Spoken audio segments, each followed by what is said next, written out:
Welcome to State of the Game with Drynitz. And PhotoFinish. In this episode, we'll be talking about gold rounds and WN8. We also have a special guest. Nitts will be joining us for this episode. So Nitts, do you use gold rounds? I do. Depending on the type of tank and the tier, I might use more gold rounds than some others. Tier 9 M46 pen also run lots of regular rounds, not as many gold rounds. I usually run gold rounds when you know you're going to be up tier no matter what, and it's going to be a hard engagement for you to pen tanks. Any type of examples? Yeah. Like for example, my T54 lightweight in pubs, I run all gold aside from maybe 2 HE. My 1390, AMX 1390, I run also all gold. Although on the other hand, let's say my STB, I run like 38 regular rounds, 18 gold rounds, and like 4 HE rounds. Also tanks with low amount of ammo capacity, like IS-6. I might have to carry a couple games where I run out of gold rounds, and so I usually end up running pretty much all gold rounds on that tank. Photo, same question. Do you use gold rounds? I use gold rounds, but it's very rare. Although usually when I'm playing, like as Nate said, tier 8 light tanks, I'll load mostly gold. But my average for like every tank, or the majority of my tanks, is like 80% regular rounds and like 20% gold. The only exception is the KV5, which is have a lot of go rounds in that thing because the pen is so bad on it. But otherwise, like all my other tanks are like 80, mostly 8% AP rounds because I really don't like to go into matches and be losing credits all the time. Yeah, I would say I'm pretty much on the same boat as Photo. Most of my tier 10s, like I load maybe a clip of gold in a batch, had a clip of gold in like the T57. Mostly all like normal AP rounds or APCR, depending what tank it is, on the tier 10s. The ones I use gold rounds, obviously the light tanks, they have terrible pen with their regular rounds, so they need a little bit of help. The tier 9 mediums, generally, if you put gold in them, then they're really strong. I don't play them a lot, so when I do play them, typically I'll run a bunch of gold in those. And then the rare occasion that I play Artie in pub matches, I would shoot a bunch of gold in just because it's like the straight upgrade on Artie, giving a bigger splash. So yeah, I just feel Artie has the biggest benefit from gold rounds out of any tank. So usually shoot gold in Artie. But yeah, for the majority of tanks, I would say I run mostly none, but there are tanks I run almost all. And it really depends on the actual tank. Like the T69, if I still had it, I would probably run all gold. There's no reason to use the AP in that, it's really bad. Yeah, that's what I do. But if it's like, something with a decent gun, then pretty much you don't need gold. So it's very, it differs from tank to tank. And generally, like, if I bring gold in like say I'm playing like an E5 or something, I think I only have like 6 gold rounds or something on my E5, but if I switch to gold, I'm always switching to it in things I can't pen from the position that I'm in, or if I can't rotate around to pen them, say like I have to fight like a JP100 or something, and I can't like shoot his lower plate or I can't get around side of him, then yeah, I'll load gold and try to go through a superstructure. But that's really the only time I try to use gold at tier 10. Alright, Nitz, so we just already know that we all use gold rounds in some type of capacity. Do you think they need to be fixed in any way? Yes, although it's a good thing with wargaming already kind of doing something about it is kind of what I want. So with gold rounds, heavies, their best asset is armor, right? And sometimes gold rounds are a little bit too power creeped, I guess. It's like if a heavy like a mouse is fully side scraped and angled, perfect like a diamond shape or something, at a medium should not be able to pen his front with gold, no matter what. It's like medium should have to use his mobility, his view range, his accuracy from long range to pen him from like the side or something like that, get around him. The mouse should have the advantage when it comes to frontally facing him. tanks like, 54 lightweight scouts, you can't really nerf those gold rounds because they kind of need them. It's kind of like a different situation for different tanks. Heavies, I would say keep them the same. TDs, probably nerf them a little bit. The alpha that you give them is a little bit ridiculous when you combine the pens sometimes. That some of them get like the JPE. I mean, I understand it's like huge bloom kind of thing, but I think it's like 420 gold pen. You can correct me on that if I'm wrong, but it's really, really, really high. So there's just like no need for it to be that high. It should be high, but not too high to the point where like the JP just has to aim at your tank and it'll pen no matter what. If you're like let's say E5, it'll probably pen you anywhere. Photo, do you think gold rounds need to be fixed in any way? Yeah, I think they need to be fixed because the way how go rounds are right now, it's very difficult for you to be in like a strong armor tank and be in a strong position. There's practically no strong position in the game anymore when it comes to people firing go rounds at you, especially from like tier 10 TDs because their penetration, their go rounds is like it's ridiculously high. Talking like high 300s or 400 plus, and they just cut through everything. Wargaming needs to go back to the original model whereby armor mattered. Now with all the Gorons flying around, it really doesn't matter too much. I would agree with you that heavy tanks are probably the worst type of tanks right now in the game, just because it's very difficult to do much with any type of armor. All you really do is have an extra hit point pool to do stuff with. Occasionally you might bounce a shot, but it's not reliable at all. And it should be at least a little bit reliable. I've heard one person talking about, I don't remember who it was, discussing maybe instead of doing like a nerf or even with the nerf, just limiting the amount of gold rounds you can carry in a tank. Maybe making it like 25% of your load capacity could be gold rounds. What do you guys think about that type of idea? I think that would actually be a good idea because, during the wars, tank crews had limited supply of high penetration shells. So, if Wargaming actually went ahead and limited the supply of go rounds, then it would actually help a lot of tanks. But then they would have to rebalance some tanks that have lower than average penetration for the tier. So we all know that gold rounds are getting nerfed tiers in the future at some point. How do you think that will affect the current game?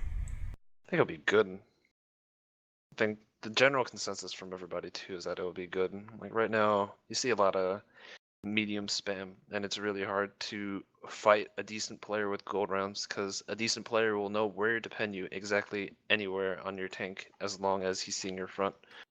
Photo, same question. How do you think the nerf will affect the current gameplay? I think it will actually help a lot because what's gonna happen is it's gonna change the playstyle because before wargaming practically, I'm gonna just call it legalizing go rounds. If you're in a position where you don't have enough penetration to go through a tank, you would relocate or try and flank that tank, right? Right now, nobody, well, I shouldn't say nobody, but hardly anybody tries to relocate. I mean, why would you even bother relocate if you can just switch to Gorons and just penetrate the hardest part of the enemy tank, right? So it would help. It would um, give better players a chance in matches, and it will actually force players to actually learn how to flank and how to actually try and get penetration shots. Yeah, I That's it. agree with that sentiment. Like, medium players need to flank heavy tanks to pen them if they can't face them head on. Like, obviously, heavy tanks should be punished if they don't know how to use their armor. That's what gold rounds should be used for. Like, let's say E100 mouse just has their turret facing you when they're reloading. They should be punished for that, like they shouldn't. Or, lower plate, let's say they're kind of exposing a little bit too much, you should be able to pen that with gold rounds. But if it's super highly angled, then yeah, there should be no way you should be able to pen that. If a player knows how to use the armor of the tank, he should be rewarded for it, not punished by gold rounds. Yeah, it gets really tough to really do much in heavy tanks with all the go rounds out there or TDs with really high pen. That's why I think they're pretty much the worst tank type. They're easy to hit by arty, or the easiest to hit by arty because they're slow. The armor doesn't mean anything. All they really got is hit points as an advantage. Let's move on to the next topic, WN8. Nitts, do you think WN8 is a viable measure of skill in the game? I do, but like most measurements in mortar tanks, it's effective only up until a certain value, I would say. For example, most players in the Gold League have anywhere from 2,000 to 3,000. And as we've seen from new players coming to the league, 2,000 win it is good enough to show that you have enough knowledge of the game to play well.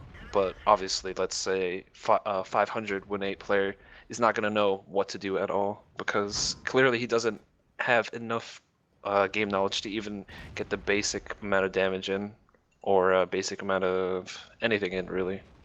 No, I don't. I think Wargaming's global rating is a much better system because it actually takes into account like spotting damage, also amount of matches played. Because when you think about it, when you started playing World of Tanks, you were crap. I mean, everybody was crap when you started playing, but naturally over time, constantly playing the game, you got better, right? And WN8 does not count for that. Like it doesn't take uh, how much a player actually plays into account. I've never liked WN8 as a rating system, but I mean, everybody usually use XVM rather than Wargaming's global rating system, which I think that WN8 is just not a very good system in judging, especially since you can actually re-roll your account, even though you're not supposed to do that. But anyway, we already know that people re-roll, and yeah, and end up having a high WN8. Now you cannot do that with Wargames global rating system. It just doesn't work because then you don't have enough matches in order to get your rating up in that system. So yeah, I don't think WN8 is a very good rating system. I also don't think there's a truly perfect system, which brings me really to one of the biggest points about it is once the algorithm that's based on, or that the system is based on, is shown, it really makes the rating system worthless. Oh, so for example, you can go on watlabs.com, .net, I forget which one it is, and look at all the different tanks and see what the expected values are for all those different tanks. And then some of those tanks, for example like the E50, have pretty low values for how good the tank is. And it's very easy to just play a tank like that and get your stats up pretty high. Or if you're really good at light tanks, it's really easy to play some light tanks and get your stats up really high. It doesn't really make you a better player if your score's higher. So I don't think it's really viable. There's plenty of players out there that are good in pub matches but really bad at other things, and they might have like a 3500 WN8, but anytime they play an other type of organized play, you can obviously see their deficiencies, that they're not really team players, they're not really anything else. So it's not really a good rating to me to judge anything off of, since I'm really more tournament based. I don't really care about pub matches. A high WN8 player doesn't mean that they're good in tournaments. I mean, they're not good in the team environment. All they know is how to abuse puppies. Win it up to a certain point for me is fine, but yeah, getting to like the higher values, you start seeing absurd things. Like people should not have that much damage either. They're like throwing their teammates under the bus constantly just to get that little bit extra damage, or they're just not helping the team, and that shouldn't be the case. What do you feel about WN8 skewed for different tank types? TDs getting less points are heavy tanks getting less points, medium tanks getting most of the points, light tanks getting most points. I don't agree with that system. Like, basically, it should be flat across the board. I'm sorry, like it should actually be like that. Even if some tanks are stronger than others, it's the only way to balance it out. Like, why should I not play a TD because okay, I don't want my stats to suffer? That doesn't make any sense at all. Like, we know that TTs are strong, and we also know that in certain situations they're absolutely garbage. So it all depends on the map that you're on.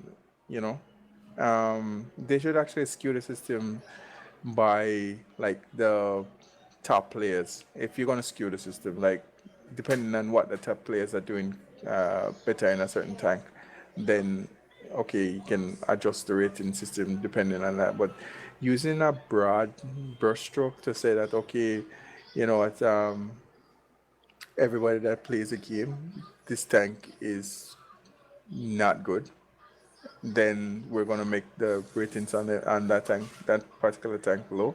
Say for instance like the 62A, and the 62A is pretty much an amazing medium tank. There's no way it should be skewed that low. And I mean in artillery, how the hell are you supposed to get like so much damage in an artillery like every match? Like if you play artillery all the time, even though I can't stand artillery, but whatever. Um, you shouldn't get punished that badly for playing artillery or playing TDs. For the matter of fact, if that's what you like playing, then you should be able to play it, and you should the stats should actually match where you get in. So if you get 4,000 damage in a heavy tank, okay, you get a good WN8 for that rating for that match. If you get 4,000 damage in a what do you call it, an artillery, then you should get a good WN8. But yeah, that's why I'm telling you, I don't like WN8 system. It's pretty horrible.